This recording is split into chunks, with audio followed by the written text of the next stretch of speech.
Episode 1741-1745. Bab 1741, Hidupku Belum Berakhir. Yun Jianyu mengambil tindakan. Cincin bulan sabit tiba-tiba muncul di belakang monster itu dan berputar, mengarah langsung ke kepalanya. Xie Daoyun terkejut. Monster ini jelas bukan monster yang baik, jadi mengapa Master Sekte Yun menyerangnya? Bagaimana jika kamu tidak membunuhnya, tetapi malah membuatnya marah? Keadaan akan benar-benar merepotkan kalau begitu. Cara berpikir Yun Jianyu berbeda darinya. Setelah menyadari bahwa makhluk itu tidak ramah, ia dengan tegas memilih untuk menyerang terlebih dahulu dan menang. Dia tidak akan menunggu sampai makhluk itu menyerang, memaksa mereka ke posisi pasif. Matanya segera menyipit. Cincin bulan sabitnya menembus kepala monster itu, dan makhluk itu langsung hancur berkeping-keping. Namun, dia sama sekali tidak merasa senang, karena dia bisa merasakan bahwa dia belum benar-benar membunuhnya. Benar saja, gumpalan kabut hitam lainnya berkumpul, dan monster itu muncul kembali di balok yang lain. Mata Yun Jianyu menyipit. Dia hendak menyerang lagi ketika monster itu berkata, "Hehehe, tidak ada gunanya. Seranganmu tidak mempan padaku." Yun Jianyu dan Xie Daoyun sama-sama terkejut mendengar monster itu berbicara seperti manusia. Namun, karena mereka bisa berbicara, Yun Jianyu tidak perlu terus menyerang. Dia bertanya, "Siapa kamu?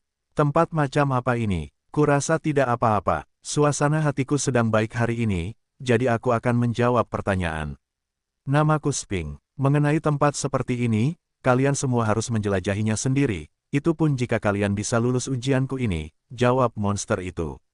Binatang Sping. Yun Jianyu dan Xie Daoyun mengulanginya sambil bertukar pandangan. Keduanya berpikir bahwa itu adalah nama yang sangat aneh. Namun, mereka segera menyadari bagian penting dari apa yang dikatakannya, bertanya, "Lulus ujianmu." Keduanya bersiap menyerang. Kali ini, mereka mengerahkan seluruh kekuatan mereka. Monster bertubuh singa dan berwajah manusia itu tidak bergerak, membiarkan segala macam cahaya mengenai tubuhnya. Namun, tak ada satupun bekas luka di tubuhnya, seolah-olah dia tak ada di tempat ini sama sekali. Ekspresi Yun Jianyu dan Xie Daoyun berubah. Keduanya merasa seolah-olah sedang menghadapi musuh besar. Monster ini terlalu aneh. Monster itu mengangkat cakarnya dan menggoyangkannya maju mundur, sambil berkata, "Sudah kubilang seranganmu tidak berguna. Bisakah kau mendengarkan pembicaraanku sekarang?" Yun Jianyu membalas dengan terkejut, "Siapa yang tahu? Hanya saja kami belum menemukan kelemahanmu." Dia telah melalui berbagai pertempuran dan pengalaman hebat, jadi tentu saja dia tidak takut hanya dengan beberapa patah kata. Pikirannya bergerak cepat saat dia memikirkan apa saja kelemahannya, dan keterampilan apa yang bisa digunakannya. Monster itu berkata, "Jika kita berbicara tentang kelemahan, mungkin memang ada." Meski kedua wanita itu tahu bahwa hal itu tidak akan mudah diungkapkan, mereka tetap tidak dapat menahan diri untuk tidak tertarik. Iklan oleh Pub Future. "Jika kalian bisa menjawab pertanyaanku, aku akan berpencar. Kalian berdua akan lulus ujian," monster itu menjelaskan. Namun, nadanya menjadi menyeramkan saat melanjutkan, "Tetapi jika kalian menjawabnya dengan salah, aku akan mengumpulkan jiwa kalian." Bagaimana? Bukankah itu transaksi yang adil? Yun Jianyu mencibir dan membalas, "Aku bukanlah orang yang suka mengikuti aturan orang lain." Begitu dia mengatakan itu, lautan darah muncul di sekelilingnya. Bahkan Xie Daoyun pun terpengaruh, seluruh tubuhnya gemetar. Matanya menjadi merah, dan bahkan bernapas pun menjadi sedikit sulit. Yun Jianyu juga memanggil lentera permaisuri. Cahaya kuning menyebar keluar, mengunci monster itu di tempatnya. Kemudian, saat dia menyerangnya, kehadirannya tampak seperti gunung mayat dan lautan darah yang menenggelamkan monster itu sepenuhnya. Selama monster itu dilahap oleh aura berdarah, monster itu akan segera menjadi bagian dari lautan darah dan jatuh di bawah kendalinya. Senyuman samar-samar muncul di bibir Yun Jianyu, tetapi tiba-tiba membeku. Dia menemukan bahwa monster itu masih berada di tempat semula dan sama sekali tidak terpengaruh. Monster itu mencibir dan berkata, "Keterampilan domain yang lumayan. Jika aku benar-benar melawanmu secara langsung, mungkin seranganmu akan sedikit sulit untuk dihadapi.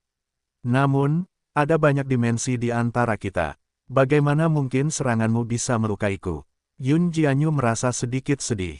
Saat itu, dia juga menyadari bahwa monster itu tidak berada di alam eksistensi yang sama. Mungkin bahkan makhluk abadi di bumi tidak dapat melukainya. Karena itu, dia hanya bisa menyingkirkan lautan darah itu untuk menghindari melukai Xie Daoyun. Begitu domain itu menghilang, Xie Daoyun terengah-engah dan menatap Yun Jianyu dengan ketakutan yang masih ada.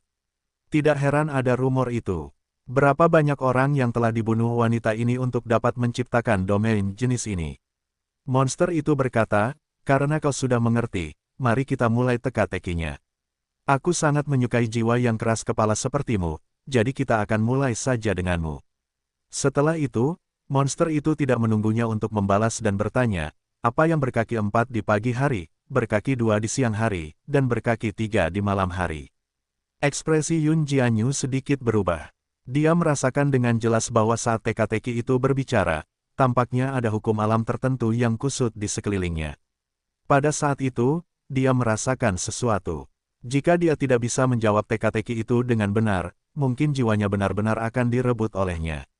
Dia berkeringat dingin. Dia telah mengalami pertempuran yang tak terhitung jumlahnya dalam hidup ini, tetapi dia belum pernah mengalami sesuatu yang begitu berbahaya dan menjijikkan. Dia tidak bisa menggunakan keahliannya. Ia langsung teringat semua makhluk yang pernah dilihatnya sebelumnya. Awalnya ia mengira teka-teki itu mudah, tetapi setelah dipikir-pikir, ia tidak menemukan satu pun yang sesuai dengan deskripsinya. Ia langsung merasa gugup. Cek, waktunya hampir habis. Kalau kau tidak bisa menjawab, maka aku akan mengambil jiwamu. Ya ampun, aku bisa merasakan betapa nikmatnya jiwamu dari sini, kata monster itu sambil menjilati bibirnya seolah-olah sudah tidak sabar. Telinga Yun Jianyu berkedut. Tiba-tiba dia sepertinya menyadari sesuatu dan berkata, aku tahu jawabannya. Itu manusia. Ketika mereka masih muda, mereka merangkak di tanah saat mereka masih bayi, dan kemudian berjalan dengan 2 kaki saat dewasa. Di tahun-tahun berikutnya, mereka bergantung pada tongkat, jadi mereka memiliki 3 kaki. Monster itu terkejut. Ia menatapnya dengan enggan dan berkata, kurasa kau lolos. Kemudian, tiba-tiba muncul di hadapan Xie Daoyun dan berkata dengan tatapan menyedihkan, kau pasti merasa cukup bangga pada dirimu sendiri setelah menolongnya. Sayang sekali, aku akan bertanya padamu setelah dia gagal, dan kemudian kau akan dengan mudah lulus. Sekarang, kau benar-benar dalam bahaya. Wajah Xie Daoyun sedikit memucat. Makhluk yang tidak dikenal dan misterius ini benar-benar menakutkan. Dia berkata, cuma tanya saja. Yun Jianyu sedikit menyesal. Bagaimanapun, Xie Daoyun baru saja menolongnya. Awalnya, dia mengira Xie Daoyun hanya beban, tetapi ternyata sebaliknya. Dia bertanya-tanya bagaimana dia akan melindungi Xie Daoyun jika dia tidak bisa menjawab pertanyaan itu. Monster itu berkata, fakta bahwa kamu mampu menjawab teka-tekiku sebelumnya berarti kamu pasti cukup pintar. Kalau begitu, aku akan memberimu teka-teki yang sulit. Iklan oleh Pub Future. Yun Jianyu merasa patah semangat saat mendengar apa yang dikatakannya. Monster itu tampak berpikir pahit pada dirinya sendiri. Tiba-tiba, matanya menyala dan berseru, aku berhasil. Dengan sapuan kakinya, sebuah papan catur muncul di udara. Papan catur itu sangat aneh, dengan banyak kotak-kotak membentang dari kiri ke kanan. Kotak pertama di sebelah kiri memiliki buah catur. Di atasnya terukir wajah monster itu, sedangkan kotak paling kanan memiliki struktur berbentuk piramida. Monster itu terkekeh dan berkata, peraturan permainan ini sangat sederhana. Kita akan bergiliran menggerakkan bidak catur. Setiap kali, kalian hanya bisa bergerak 3 hingga 5 langkah. Orang yang menggerakkan bidak catur ini ke skak paling kanan akan menang. Jika kalian menang, maka kalian akan lolos. Jika aku menang, maka aku akan mengambil jiwa kalian. Adil, bukan? Yun Jianyu dengan cepat mengamati papan catur. Ia berpikir, jika kau ingin menjadi yang terakhir bergerak ke skak piramida, kau harus memindahkan bidakmu ke skak sejauh 6 petak dari piramida. Dengan begitu, kemanapun monster itu pergi, ia tidak akan bisa bergerak ke skak terakhir. Kemudian, Xie Daoyun akan tiba di sana dan menang, dan kemudian dia menghitung dengan cepat, tetapi dia segera mendapat sakit kepala yang hebat. Pada akhirnya, dia terus mengalami masalah. Dia berpikir dengan frustrasi, aku hanya ingin bertarung. Pertarungan intelektual semacam ini benar-benar menyebalkan. Sementara Yun Jianyu menjadi gila, Xie Daoyun menghitung dengan cepat. Dari kiri ke kanan, ada 36 cek. Monster itu berkata, jika kau tidak keberatan, maka aku akan pergi duluan. Saat hendak bergerak, Xie Daoyun segera berkata, tunggu. Ia melanjutkan, itu tidak adil. Karena kamu yang membuat aturan, kamu sudah punya keuntungan. Kalau begitu, akulah yang harus bertindak lebih dulu agar semuanya adil. Monster itu tercengang. Dia mengangguk dan berkata, kamu sangat pintar. Jika begitu aku tidak akan memanfaatkanmu. Kau bisa pergi dulu. Lagi pula, aku lebih mementingkan keadilan daripada apapun. Xie Daoyun menarik napas dalam-dalam, lalu berjalan mendekat. Dia mengambil bidak catur itu ke kiri dan memindahkannya 3 langkah ke kanan. Meskipun bidak catur itu juga ilusi, rasanya seperti benda nyata. Namun, penampilan monster itu benar-benar terlalu menakutkan. Dia segera menarik tangannya kembali setelah memindahkannya, seolah-olah dia telah tersengat listrik. Menarik, kata monster itu. Dia tertawa dan juga menggerakkan bidak caturnya 3 petak. Lalu, mereka bergantian bergerak makin cepat dan makin cepat. Mata Yun Jianyu membelalak. Dia cerdas dan cepat menyadari polanya. Tidak peduli bagaimana monster itu bergerak, Xie Daoyun selalu bergerak 8 petak dikurangi gerakan monster itu. Begitu saja, dia menyelesaikan permainan. Xie Daoyun meletakkan bidak catur di piramida paling kanan dan berseru, wajahnya dipenuhi rasa percaya diri, aku menang. Ah, sungguh menyebalkan. Monster itu mengumpulkan beberapa kali. Seolah-olah telah dipengaruhi oleh semacam hukum alam, tubuhnya mulai berubah bentuk. Pada akhirnya, ia benar-benar menghilang. Yun Jianyu tidak bisa menahan diri untuk tidak melihat Xie Daoyun lagi. Wanita ini terlihat lemah dan rapuh dari luar, tetapi sebenarnya dia sangat cerdas. Aku harus bertanya kepada Hong Lei agar lebih berhati-hati di masa depan, atau dia mungkin akan berakhir ditipu tanpa tahu apapun. Di sisi dunia lain, Zhao Han dengan cepat membuka matanya. Dia mengamati sekelilingnya sambil menarik napas dalam-dalam. Kemudian, ekspresi kegembiraan muncul di wajahnya. Ini bukan aliran-aliran sesat yang dibicarakan oleh sang pembasmi. Sepertinya ada kesalahan di suatu tempat. Hahaha, kaisar ini memerintah oleh surga, kejahatan tidak akan berakhir di sini. Temukan Pidits di no.felbin.com. 2 orang memenuhi udara yang terbentang di depannya, saat 2 orang itu perlahan terbangun. Bukan yang lain adalah Li Changsheng dan Xuan Bajing. Keduanya bercita-cita saat mengetahui bahwa mereka masih hidup, tetapi sedetik kemudian, mereka melihat Zhao Han. Senyum mereka langsung membeku di wajah mereka. Bab 1742, kita bisa bersenang-senang. Yang mulia, sungguh kebetulan, kata Xuan Bajing dengan senyum yang bahkan lebih buruk daripada menangis. Li Changsheng tidak lagi memiliki penampilan yang bebas dan percaya diri seperti biasanya. Ekspresinya gelap seperti warna hitam. Benar-benar kebetulan, kata Zhao Han sambil menatap mereka berdua sambil tersenyum lebar. Aku tidak menyangka akan bertemu kalian berdua di sini. Sejujurnya, rencana kalian sebelumnya tidak terlalu buruk. Xuan Bajing mulai berkeringat deras. Dia segera memohon belas kasihan. Yang mulia, mohon maafkan saya. Saya dipaksa melakukan semuanya oleh Raja Qi dan tidak punya pilihan lain. Jadi saya akhirnya menyinggung Yang Mulia. Saya harap Yang Mulia bisa bermurah hati dan memaafkan saya. Li Changsheng berpikir dengan nada meremehkan, kibasan ekor orang ini sungguh memuakkan. Dia merapikan pakaiannya sebelum berkata kepada Zhao Han, Yang Mulia membutuhkan tenaga untuk menangani masalah sepele di ruang bawah tanah rahasia ini. Tolong beri kami kesempatan untuk menebus dosa kami. Xuan Bajing tercengang. Dilihat dari raut wajah bangga pria itu, kupikir dia akan menunjukkan sifat pantang menyerah. Namun pada akhirnya, hanya ini saja. Zhao Han mengerutkan kening dan berkata, kamu baru saja menggunakan rencana jahat terhadap kaisar ini, tetapi kamu malah mengibas-ngibaskan ekor dan memohon belas kasihan. Bagaimana kaisar ini bisa mempercayai orang-orang sepertimu? Li Changsheng berkata, jika Yang Mulia tidak mempercayai kami cukup bersumpah. Sekalipun konsekuensinya berat, hidup lebih baik daripada mati. Xuan Bajing berpikir, orang ini benar-benar bertindak sejauh itu. Namun, dia tidak punya waktu untuk terlalu memikirkan hal itu dan langsung mengangguk dan berkata, itu benar, saya juga bersedia bersumpah kepada dunia dan bersumpah setia kepada Yang Mulia. Zhao Han terdiam sesaat. Sumpah kepada dunia bukanlah sesuatu yang bisa dianggap enteng, dan mereka bahkan adalah anggota Sekte Tao. Pembatasan sumpah dalam skenario itu akan lebih kuat. Namun, Dia tidak bergerak dan berkata dengan acuh tak acuh, kalian berdua terluka parah saat ini dan hanya sedikit lebih baik daripada yang cacat. Bantuan apa yang bisa kalian berikan kepada kaisar ini? Nada bicaranya menjadi semakin mengintimidasi saat dia berbicara. Dia benar-benar kesal dengan semua hal yang terjadi hari ini. Selama bertahun-tahun, ini adalah pertama kalinya dia berada dalam keadaan menyedihkan seperti ini. Itu semua karena semut-semut sialan ini. Ketika dia memikirkan hal itu, ketegangannya dipenuhi dengan niat membunuh. Iklan oleh Pub Future. Suan Bajing merasa seolah-olah ia telah menjadi sasaran binatang buas purba. Ia tahu bahwa ia mungkin hanya memiliki beberapa detik lagi dalam hidupnya.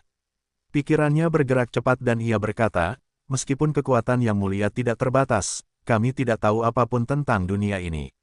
Kami dapat membantu Anda menjelajahi dunia ini, dan kami dapat menjadi perisai daging untuk mekanisme khusus apapun. Li Changsheng tercengang. Ia berpikir, orang ini benar-benar tidak tahu malu. Seorang Grandmaster yang agung benar-benar akan jatuh sampai sejauh itu. Namun, dengan nyawa mereka yang dipertaruhkan, ia hanya bisa angkat bicara setuju. Sementara itu, Suan Bajing juga mengutuknya dalam hati. Zhao Han kini sedikit tergoda. Lagi pula, apa yang mereka katakan memang masuk akal. Alasan mengapa dia begitu kuat sekarang sebagian besar karena ruang bawah tanah rahasia yang pernah ditemuinya di masa lalu. Dia tahu tentang mekanisme khusus ruang bawah tanah rahasia dan bagaimana mekanisme itu membutuhkan kerjasama banyak orang untuk mengaktifkannya. Jika dia menemui hal seperti itu lagi, mencoba menyelesaikannya sendiri akan sedikit sulit. Ekspresinya sedikit tenang saat memikirkan hal itu, dan dia berkata, kurasa begitu. Karena mempertimbangkan ketulusan kalian, kaisar ini akan memaafkan kalian berdua di sini. Kalau begitu, buatlah sumpah kalian. Dia tentu saja tidak akan begitu saja mempercayai kata-kata mereka, dia harus memiliki sesuatu untuk mengendalikan mereka. Suan Bajing dan Li Changsheng saling berpandangan. Mereka melihat ketidakberdayaan di mata masing-masing. Namun, karena situasinya sudah seperti ini, mereka tidak punya pilihan. Karena itu, mereka berdua bersumpah. Tak lama kemudian, terjadilah reaksi di dunia. Beberapa gumpalan hukum yang mendalam terjalin di sekitar mereka berdua. Zhao Han mendengarkan sumpah mereka dengan saksama. Ia mengangguk puas saat melihat mereka tidak mencoba melakukan tipu daya apapun. Suan Bajing dan Li Changsheng menghela napas lega. Kemudian, mereka berkata dengan hati-hati, Yang Mulia, Anda adalah orang pertama yang bangun. Apakah Anda menyadari sesuatu tentang dunia ini? Tidak, jawab Zhao Han perlahan. Satu-satunya hal yang kusadari adalah dunia ini tampak sangat menyeramkan. Mungkin saja ada hubungannya dengan roh-roh kematian. Dia sebenarnya telah menemukan hal lain. Ketika pertama kali tiba di dunia ini, dia telah mengirimkan roh primordialnya untuk melihat-lihat dan memahami sedikit tentang dunia ini. Namun, begitu roh primordialnya pergi, dia merasakan bahaya, seolah-olah ada sesuatu di dunia ini yang dapat mengancam roh primordialnya. Hal seperti itu tidak terbayangkan bagi Zhao Han. Sebelumnya, dia mungkin tidak akan terlalu peduli, dan akan menyelidikinya terlebih dahulu. Bagaimanapun, dia tetap tak terkalahkan selama bertahun-tahun, jadi dia tidak percaya bahwa ada yang bisa menyakitinya. Namun, setelah apa yang terjadi hari ini, dan bagaimana dia hampir mati karena Raja Qi dan rencana sang penyelamat, dia tidak bisa tidak menjadi sedikit lebih bijaksana. Roh-roh kematian, Suan Bajing dan Li Changsheng mengulanginya, tercengang. Kemudian, mereka diam-diam merasa gembira, karena mereka adalah ahli Tao. Mereka secara alami mengetahui hal-hal yang dapat melawan roh-roh kematian dan sejenisnya. Roh-roh kematian biasanya tidak memiliki kesadaran, jadi meskipun mereka kuat, mereka masih lebih mudah untuk dihadapi.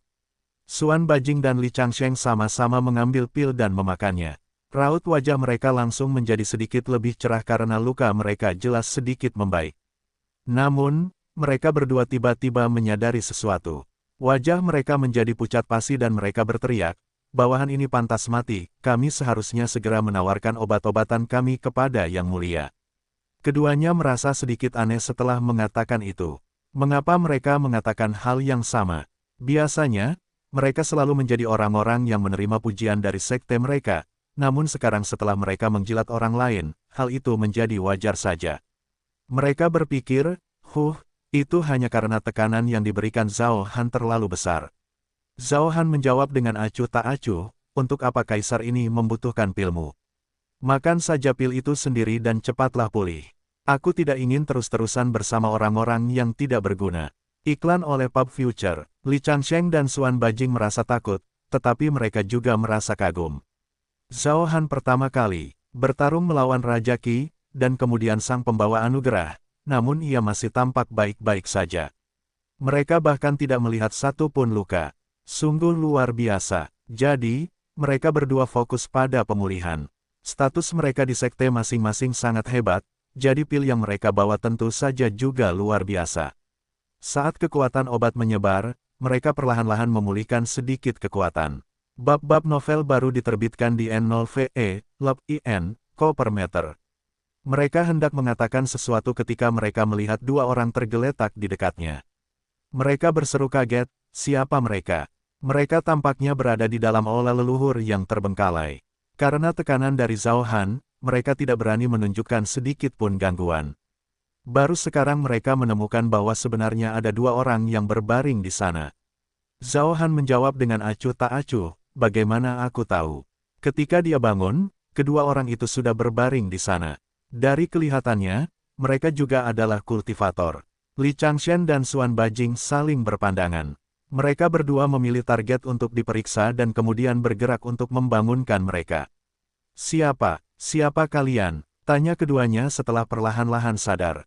Ketika mereka melihat pemandangan di depan mereka, mereka terkejut. Mereka sebenarnya juga ahli yang terkenal, tetapi ketiga orang yang tiba-tiba muncul ini sangat kuat. Yang berjubah kuning khususnya, tunggu, jubah kuning, yang mulia, seru keduanya, ketakutan setengah mati. Namun, Zhao Han tidak membenarkan atau membantahnya. Li Changsheng dan Xuan Bajing bertanya tentang identitas dua orang lainnya dan segera mengetahui bahwa mereka adalah kultivator dari dinasti Zhou Agung. Mereka telah menjelajahi ruang bawah tanah rahasia dan hampir berhasil ketika mereka akhirnya tersedot ke dunia ini entah bagaimana caranya. Tingkat kultivasi mereka tidak serendah itu, dan mereka berdua berada di sekitar tingkat ke-8. Tentu saja, di hadapan ketiga orang ini, mereka hanya bisa menggigil seperti burung puyuh. Zhao Han memasang ekspresi geli. Biasanya, dengan kemampuan jurus Sita dan Yan Xiangmu dalam formasi, perangkap yang telah mereka persiapkan selama bertahun-tahun seharusnya tidak menemui masalah. Namun, sesuatu telah terjadi. Mereka tidak hanya dikirim ke sini, tampaknya perangkap itu juga telah menyedot orang-orang dari ruang bawah tanah rahasia lainnya. Apa sebenarnya alasannya? Tiba-tiba, tawa itu memenuhi udara, dan sebuah suara berkata, "Hehe, semua orang tampaknya sudah datang. Itu artinya kita bisa mulai." Ekspresi Zhao Han berubah. Dia menatap ke suatu arah. Dia sebenarnya tidak dapat mendeteksi kedatangan benda ini meskipun dia sudah hancur. Bagaimana mungkin, monster bertubuh singa dengan wajah wanita tiba-tiba muncul di pintu masuk. Monster itu melihat sekeliling dan mengangguk, berkata, "Lumayan. Sekarang, kita bisa bersenang-senang bersama." Zhao Han misterius. Dia tidak mengatakan apa-apa dan meremas tangan emas besar yang langsung menelan monster itu. Aduh! Monster itu berubah menjadi kabut hitam. Namun, sedetik kemudian, kabut hitam lainnya mengembun dan monster itu muncul kembali. Mata Li Changsheng dan Xuan Bajing membelalak. Serangan Zhao Han yang tak terkalahkan itu ternyata meleset. Dari mana monster ini muncul? Zhao Han juga mengerutkan kening. Dia adalah seseorang yang telah memahami kekuatan ruang. Jadi, bahkan jika makhluk itu menghindar, seharusnya tidak dapat menghindari cengkramannya, tetapi ternyata berhasil. Itu hanya bisa berarti makhluk itu tidak ada di dunia ini. Kemampuan spasialnya hanya efektif di dunia yang sama. Setidaknya untuk saat ini, dia tidak dapat berpindah di antara dunia yang berbeda. Bab 1743, Penuh Harapan. Menarik, kata monster itu dengan heran. Kultivasimu telah melampaui ekspektasiku. Jika aku benar-benar bertarung denganmu secara langsung, itu memang akan sedikit sulit. Li Changsheng dan Xuan Bajing saling berpapasan. Mereka berdua merasa ngeri. Monster ini sungguh konyol. Lebih jauh lagi, monster itu hanya mengatakan bahwa monster itu akan sedikit sulit. Itu berarti bahwa meskipun mereka saling berhadapan, Kaisar belum tentu dapat menang melawannya. Monster macam apa ini? Bagaimana bisa begitu kuat? Kalian tidak berada di dimensi yang sama.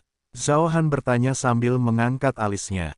Dia tidak dapat memahami bagaimana monster itu melakukan hal seperti itu meskipun dia mengetahui semua hal. Dunia ini luas dan misterius, seperti yang diharapkan. Monster itu mengangguk dan berkata, "Kamu orang yang pintar. Aku berada beberapa dimensi yang jauhnya. Tentu saja kau tidak bisa menyakitiku." Ekspresi Zhao Han kini benar-benar berubah. Semua ini di luar imajinasinya. Namun, dia juga sedikit bersemangat. Ada makhluk yang lebih kuat dariku. Bukankah ini berarti jalan menuju keabadian bukan sekadar rumor sesaat? Dia tidak dapat menahan diri untuk bertanya, apakah kamu telah mencapai keabadian? Yang lain juga menggigil, menatap monster itu dengan ekspresi bersemangat. Pada saat itu, mereka bahkan menganggap tubuhnya yang aneh itu agak lucu.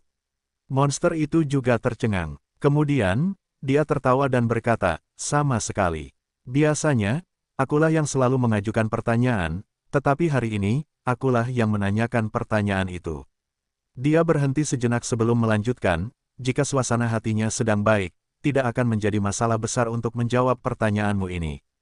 Namun, suasana hatiku tidak begitu baik hari ini." Saya teringat kedua wanita tadi dan langsung merasa kesal. Ia tidak pernah kalah dengan cara yang menyedihkan selama bertahun-tahun. Zhao Han menjadi semakin bersemangat saat mendengar suaranya.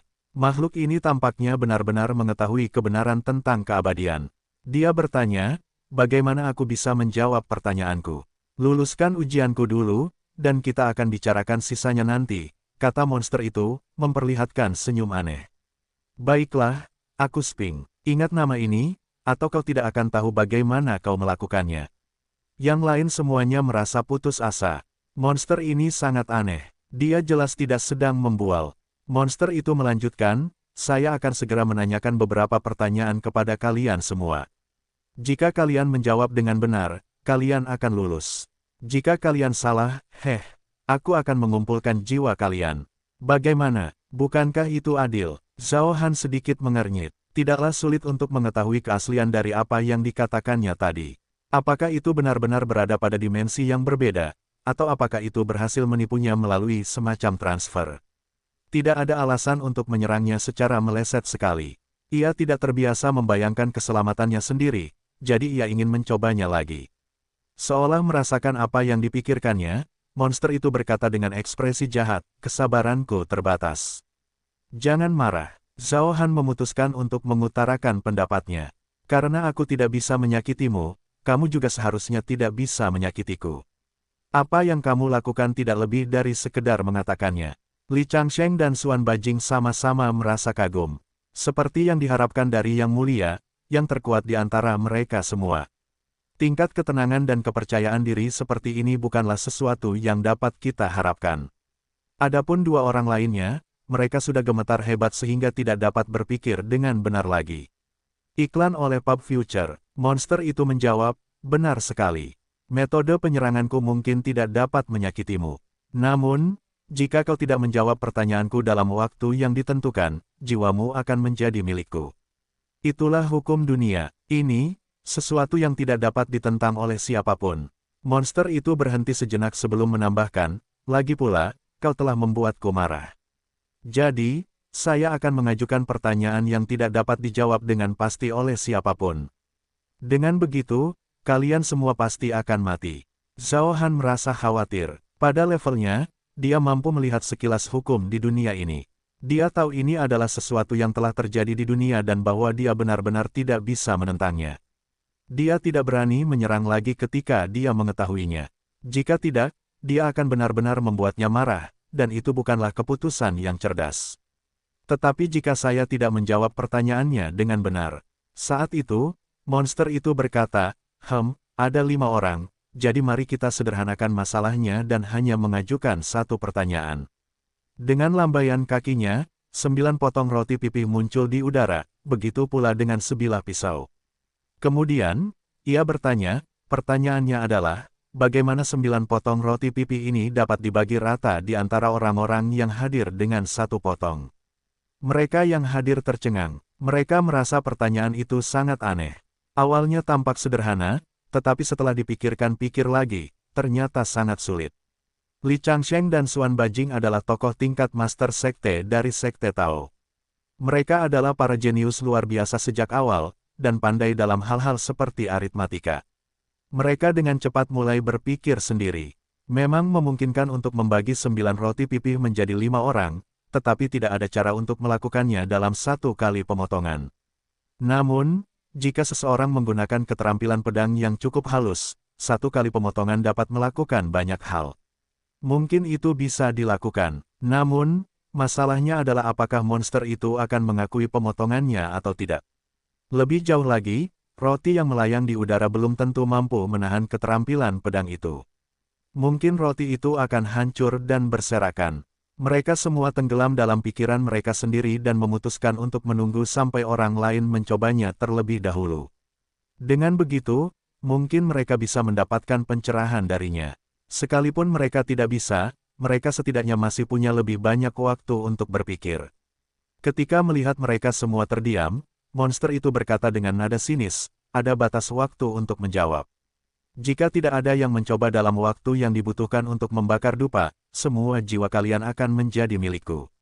Sebatang dupa mulai terbakar di udara, memberikan tekanan yang tidak terlihat. Monster itu berbicara lagi dan berkata, "Siapapun yang menemukan solusinya, itu akan dianggap sebagai kegagalan."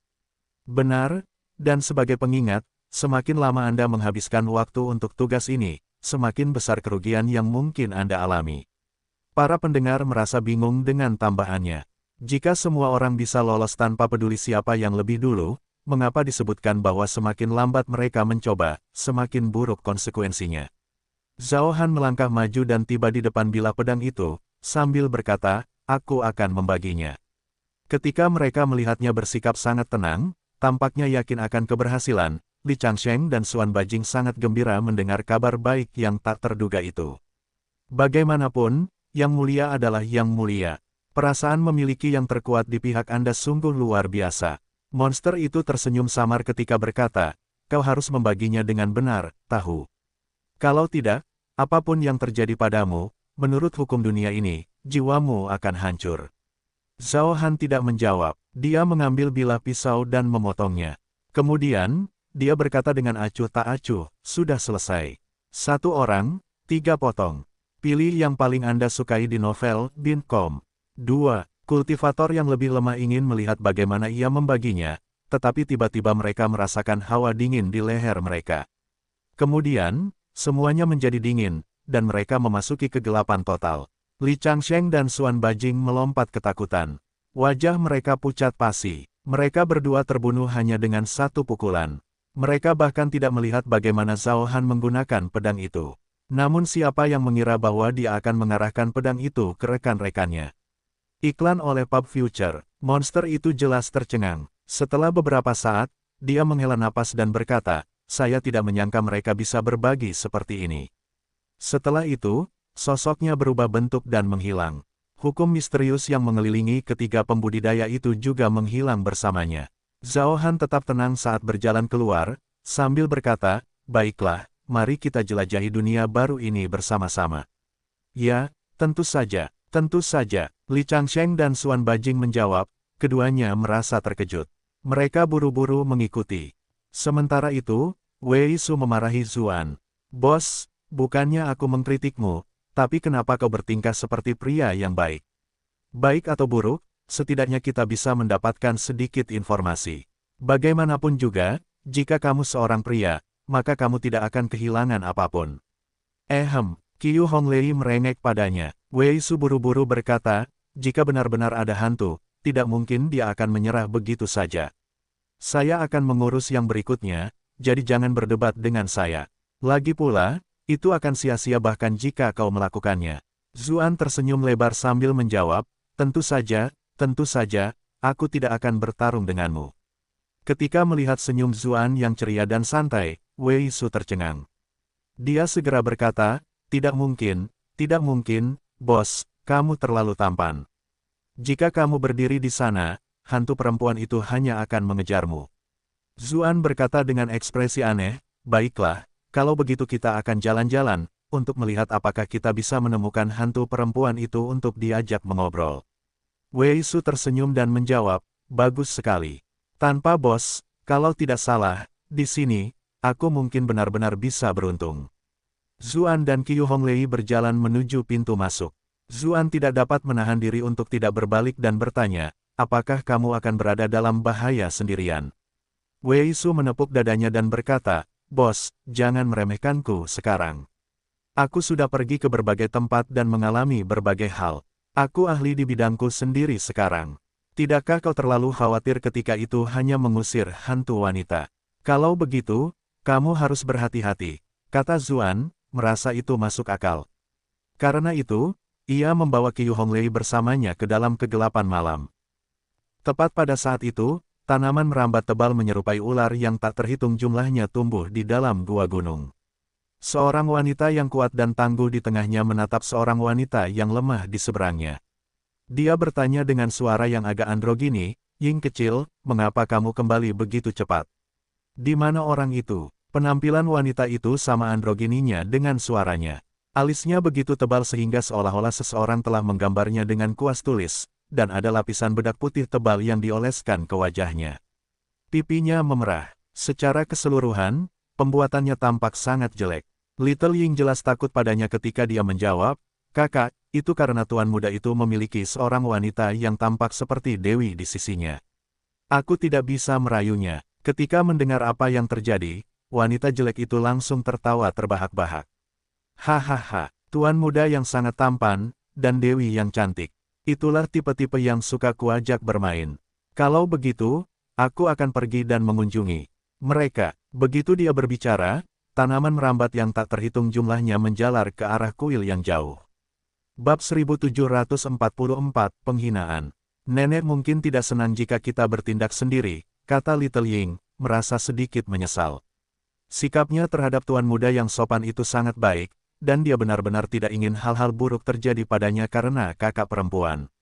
Namun, kakak perempuan tidak memperhatikannya. Tumbuhan merambat yang tak terhitung jumlahnya menjalar dari tanah ke arah kuil Ruolan. Little Ying menggigit rubah. Kakak perempuan dan nenek memiliki hubungan leluhur yang lebih dekat, itulah sebabnya kakak perempuan selalu bersikap apa adanya. Little Ying tidak berani menyinggung perasaannya. Sekarang setelah diabaikan, dia tidak bisa berkata apa-apa lagi. Namun, dia masih sedikit khawatir. Jika tuan muda yang sangat tampan itu akhirnya dirusak oleh kakak perempuan, itu akan sangat menyedihkan. Setelah ragu-ragu beberapa saat, akhirnya dia mengatupkan giginya dan segera mengikutinya. Dia ingin melihat apakah ada kesempatan untuk membantu tuan muda itu. Sementara itu, Zuan dan Qiu Honglei meninggalkan kuil Ruolan. Masih ada sedikit aroma yang tertinggal di udara, jadi mereka mengikuti jejak aroma tersebut. Sepanjang jalan, Qiu Honglei sesekali menoleh untuk melihat Zuan. Zuan tak kuasa menahan diri untuk mengusap wajahnya dan bertanya, kenapa kau terus menatapku seperti itu? Ying kecil itu cantik sekali. Kenapa kamu menolaknya dengan tegas? Tanya Qiu Honglei sambil tersenyum. Dia hantu, tahu. Zuan spontan menjawab, kenapa dia hantu? Dia tidak tampak jauh berbeda dari orang normal.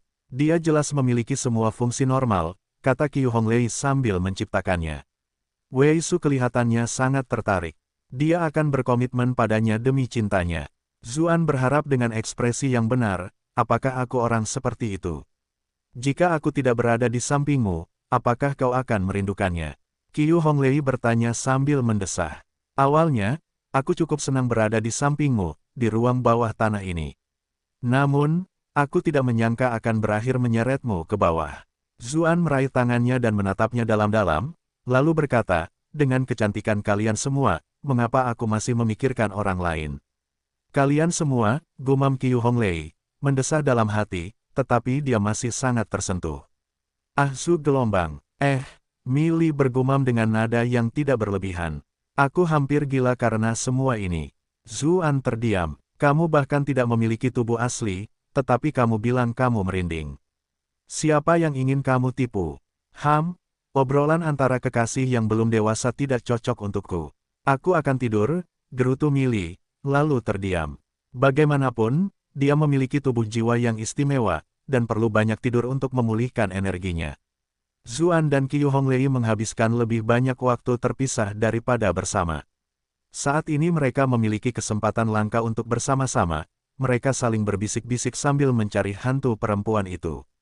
Mereka jelas-jelas merasa bahwa lingkungan sekitar mereka menyeramkan dan menakutkan sebelumnya, tetapi Qiu Honglei tiba-tiba merasa seolah-olah lingkungan sekitar mereka telah memperoleh semacam estetika yang tenang yang sempurna untuk sebuah kencan. Dia bahkan mulai berharap bahwa mereka tidak akan menemukan hantu itu, dan bahwa mereka bisa terus berjalan-jalan seperti itu. Novel favorit Anda di novel.com. Iklan oleh Pub Future. Sementara itu, Wei Su menunggu dengan penuh harap di kuil, sambil berpikir, waktuku akhirnya tiba. Ini adalah keberuntunganku. Ia bahkan mulai membersihkan seisi ruangan, karena takut hantu perempuan itu akan tidak senang karena menganggap ruangan itu terlalu berantakan.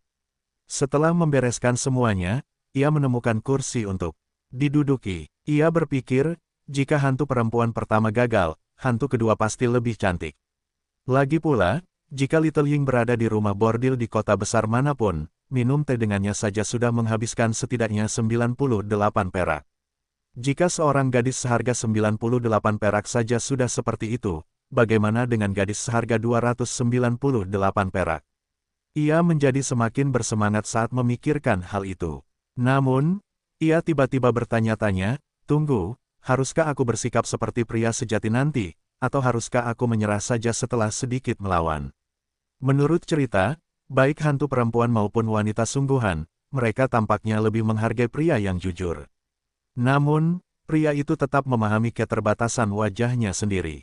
Jika dia benar-benar menolak wanita itu, mungkin dia benar-benar akan kehilangan kesempatan untuk mendapatkan cinta yang manis. Mungkin aku harus menyerah saja. Tiba-tiba, telinganya berkedut. Sepertinya ada suara gemerisik di luar, diikuti oleh ketukan di pintu. Dia langsung melompat dari tempat duduknya, sambil berpikir, hantu wanita cantik itu ada di sini. Dia bergegas keluar dengan penuh semangat untuk membuka pintu. Sementara itu, kakak perempuan Little Ying juga dilanda kecemasan, terutama saat mendengar adik perempuannya Little Ying memuji tuan muda itu dengan gila-gilaan, mengatakan bahwa dia lebih tampan daripada pria manapun yang pernah mereka temui sejauh ini. Dia tidak bisa menahan diri untuk menelan ludah. Dia merasa seolah-olah hari ini adalah hari keberuntungannya. Dia bahkan lebih gembira saat memikirkan tentang kecantikan tingkat Dewi juga. Itu hanyalah satu demi satu momen bahagia. Seleranya agak aneh. Dia tidak hanya menyukai pria, dia juga menyukai wanita.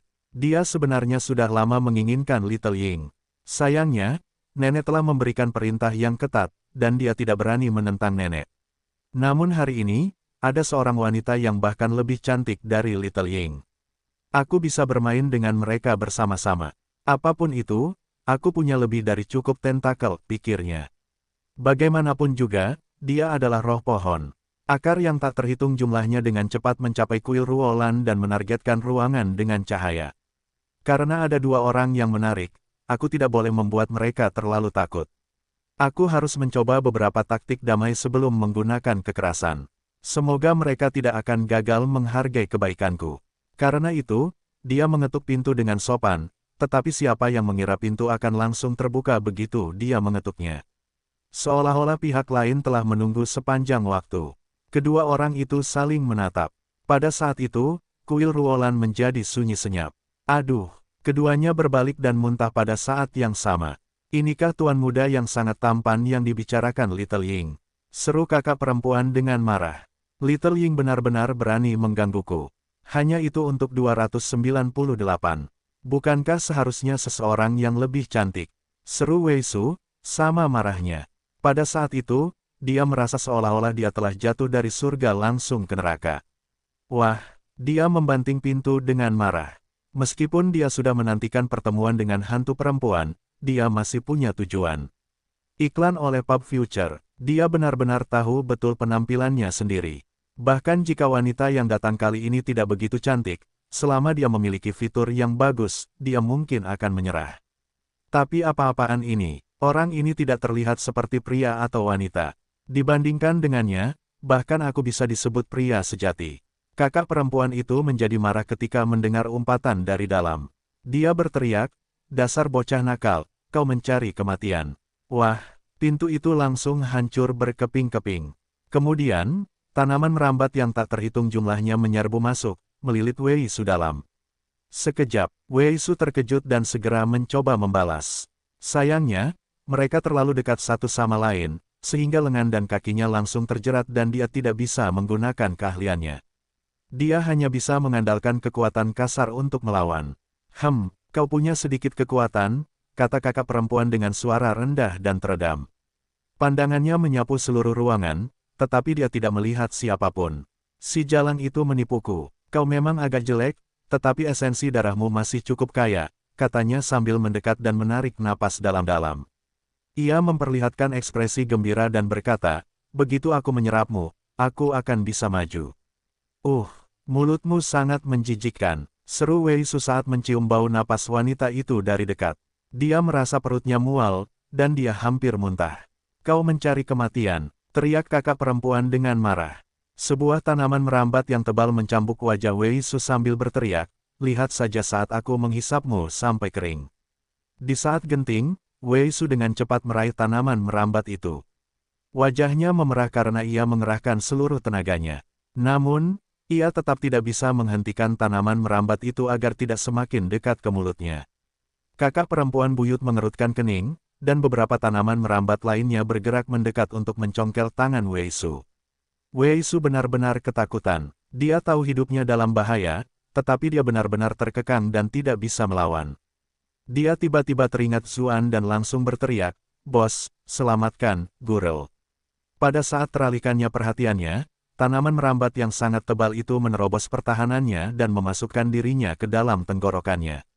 Gurel, Wei Su meneteskan air matanya karena malu.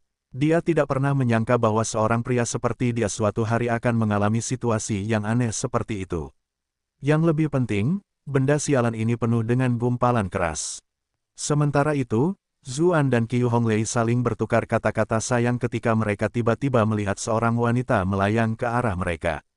Tidak lain adalah hantu wanita tadi. Zuan bermaksud menangkapnya untuk mendapatkan informasi, tetapi tiba-tiba dia menunjukkan ekspresi bahagia saat melihatnya dan berkata, "Tuan muda, syukurlah tidak terjadi apa-apa." Zuan tercengang. Sekarang, dia terlalu malu untuk melakukan apapun padanya. Qiu Honglei dengan santai berdiri di depan Zuan dan bertanya, "Mengapa kamu berkata seperti itu?" "Kakak perempuanku pergi ke kuil Ruolan untuk mencari kalian. Aku khawatir kalian akan berada dalam bahaya," kata Little Ying, lalu mendesak mereka, "Kakak perempuanku sangat kuat. Kalian berdua harus melarikan diri. Akan berbahaya jika dia meninggalkan kuil Ruolan dan menemukan kalian." Bab 1745, seorang nenek yang tak terduga. Ekspresi Zuan menjadi serius. Dia bertanya, "Seberapa kuatkah kakak perempuanmu?" Ying kecil menjawab, "Bahkan 10 orang dariku tidak akan mampu mengalahkannya." Ekspresi Zuan dan Qiu Honglei berubah. Mereka berdua melihat kekhawatiran pada mata masing-masing. Wei Su masih di kuil Ruolan. Meskipun dia seharusnya baik-baik saja dengan berlatihnya, dia benar-benar tergila-gila dengan romansa. Terlebih lagi, jika kakak perempuan ini begitu kuat, semuanya akan berakhir jika esensi darahnya langsung tersedot keluar. Tubuh Zuan bergerak cepat saat dia berlari menuju kuil Ruolan. Qiu Honglei menendang dengan ringan dan segera mengikutinya. Ying kecil tercengang. Dia mengira tuan muda yang sopan ini tampak lemah dan berbudi luhur. Dia jelas tidak bisa merasakan tipu daya apapun darinya, jadi bagaimana dia bisa begitu kuat? Selain itu, melati wanita cantik yang tampak mungil itu tampaknya agak sangat tinggi. Setelah ragu-ragu sejenak, meskipun dia sedikit takut, dia tetap memutuskan untuk mengikuti setelah wajah tampan Zuan muncul di benaknya. Dia sangat tampan, jadi dia pasti orang baik. Dia pasti tidak akan mempersulitku. Sementara itu, Zuan bergerak sangat cepat. Pada saat dia tiba di kuil Ruolan, dia kebetulan melihat Wei Su sedang tersebar di mulutnya. Dia terkejut. Dia hanya melihat adegan yang mirip dari hentai di dunia sebelumnya, dan tidak menyangka akan menyaksikannya secara langsung. Itu benar-benar mengejutkan mata. Wei Su bertarung mati-matian dengan menggunakan kedua tangannya guna melawan tangan-tangan yang tak terhitung jumlahnya. Tanaman merambat yang tebal itu semakin dalam dan ke tenggorokannya, hampir memenuhi mulutnya. Sulit baginya untuk berteriak minta tolong sekarang. Tiba-tiba, dia melihat Zuan dan mencoba berteriak minta tolong, sambil meneteskan air mata karena malu. Zuan tersadar dari lamunannya. Ia menarik tangannya dan melepaskan bila api ke depan. Gila, Kakak perempuan itu menjerit dengan sedih ketika sulur besar yang mengisi mulut Wei Su terputus. Dia mencabut semua sulurnya karena takut, sambil dengan cepat menyiramkan api yang tersisa di sulur yang rusak itu. Wei Su juga terbebas, dan dengan cepat menarik benda itu keluar dari mulutnya. Tanpa dukungan dari tubuh utamanya, tanaman merambat yang terputus itu tidak lagi memiliki kekuatan, sehingga ia dapat dengan cepat menariknya keluar dan melemparkannya ke tanah. Tumbuhan itu menggeliat maju mundur seolah-olah masih hidup. Di pinggir, Wei Su muntah berulang kali. Pada saat yang sama, ia terengah-engah. Saya hampir mati lemas saat itu. Zuan tidak dapat menahan diri untuk tidak melihat tanaman merambat di tanah. Ekspresinya tampak aneh ketika dia berpikir, bagaimana Wei Su bisa menyimpan benda sebesar itu di mulutnya. Iklan oleh Pub Future, Qiu Honglei tidak bisa menahan diri untuk tidak mengerutkan kening ketika dia tiba. Dia secara refleks bersembunyi di belakang Zuan. Kakak perempuan akhirnya menyingkirkan api di sekelilingnya dan mengumpat, dasar bocah nakal, beraninya kau mencampuri urusan orang lain, Dia hampir saja marah besar, tetapi ketika dia melihat seperti apa rupa Zuan, dia benar-benar tercengang. Ternyata ada pria setampan itu di dunia ini. Ketika dia melihat wanita cantik di sebelahnya, dia tiba-tiba mengerti. Mungkin mereka berdua yang dibicarakan Little Ying. Kemarahannya langsung mereda dan dia berkata, "Salam, Tuan Muda. Jadi orang ini adalah teman Tuan Muda. Itu semua hanya kesalahpahaman. Persetan denganmu." Wei Su mengumpat. Dia langsung menyerangnya dengan pedang cakar harimaunya. Dia telah lengah sebelumnya dan langsung ditahan. Setelah menanggung rasa malu seperti itu, dia benar-benar marah. Permukaan pedangnya diselimuti cahaya kuning tanah, dan mengeluarkan suara memekakkan telinga saat merobek udara. Keterampilannya menggunakan pedang itu jelas cukup mahir. Zuan mengangguk sambil berpikir, sepertinya Wei Su adalah seorang kultivator elemen tanah. Selain itu, kekuatan di balik serangannya dan sudutnya juga luar biasa. Tidak heran dia bisa hidup dengan baik selama bertahun-tahun ini. Kakak perempuan hendak melepaskan Wei Su setelah melihat tuan muda yang tampan, namun badut sialan ini tidak punya rasa ingin mempertahankan diri. Dia mengacungkan tanaman merambatnya yang tak terhitung jumlahnya dan memukul-mukulnya ke arahnya. Kilatan dingin berkedip, dan tanaman merambat itu langsung terpotong. Namun, ekspresinya tidak berubah sama sekali. Dia tidak memiliki banyak barang lain, tetapi dia memiliki lebih dari cukup tanaman merambat.